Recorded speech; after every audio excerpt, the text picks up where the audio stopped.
গরমে বাসায় থাকতে ভালো লাগছে না, তাই মাঠের একটু ঠান্ডা হাওয়া খেতে গিয়ে দেখেন কি অবস্থায় না হলো, বৃষ্টিতে ভিজে একদম শেষ। পুরো ভিডিওটি দেখতে থাকেন, তাহলে সবাই বুঝতে পারবে। Hello everyone, welcome to my new blog video. দেখেন কত সুন্দর ওয়েদার, ওয়াও আর wow, just looking like a wow আর ওয়াও। বাট এই ওয়েদারে গান গাইতে মন চায়, কিন্তু আমি তো পারি না, তাই ফোনের মিউজ অ্যাড করলাম। ঘর ছাড়া বাতাস হয়ে তোমার ভাষাতে পালতোলা নৌকা।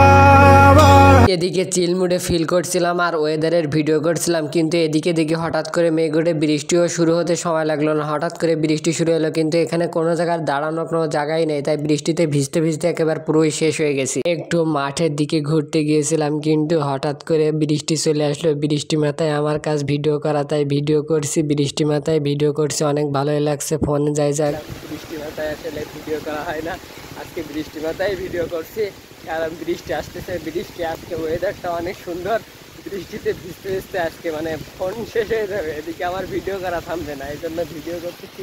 কত সুন্দর দেখেন বৃষ্টির কত সুন্দর একটা ওয়েদার। মাঠের দিকে আসলে অনেক ভালোই লাগে এমন গ্রামীণ পরিবেশে। বাট আমার ফোন আর আমি তো পুরোই ভিজে গেছি, কিন্তু আমার ভিডিও করা মোটে থামবে না। আসলে ভিডিও না করা আমার পেটের ভাত হজম হয় না। ফাইনালি বৃষ্টি থামলো। এখন মানে অনেকক্ষণ ধরে বৃষ্টি হওয়ার পরে বৃষ্টিতে তো পুরো ভিজে একেবারে শেষ, জ্বর এসে যাবে। এখন বাসার দিকে যাব। গ্রামের মাঠের দিকে একটু ঘুরতে এসেছিলাম, দেখি হঠাৎ করে মেঘেটে বৃষ্টি, মানে একেবারে যায়টা একটা অবস্থা, তাই ভিজে পুড়ে একেবারে পুরো শেষ হয়ে গেছে। এখন বাসার দিকে যাওয়া লাগবে। দেখেন পুরোটাই কত সুন্দর ওয়েদারটা। বৃষ্টির পরের ওয়েদারটাও দেখেন অনেক সুন্দর, ভালোই লাগছে।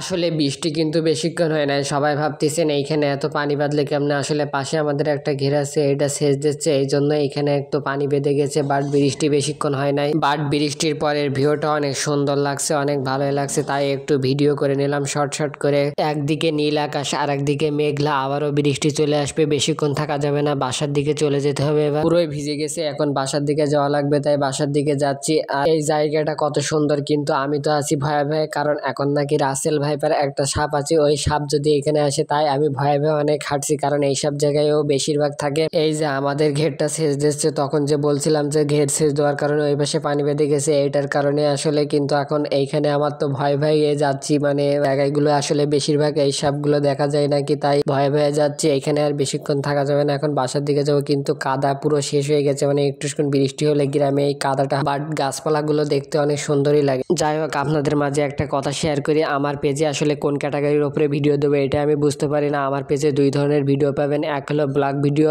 লং ভিডিও, ব্লগ ভিডিও, আর লিস্ট ভিডিওগুলো পাবেন, ডুয়েট ভিডিও করা, দুই ধরনের ভিডিও পাবেন। সুতরাং ভিডিওটি ভালো লাগলে লাইক কমেন্ট শেয়ার করবেন। সুতরাং ভিডিওটি আজ এই পর্যন্ত, আবার কোনো নতুন ভিডিওতে দেখা হচ্ছে। বাই বাই, আসসালামু আলাইকুম।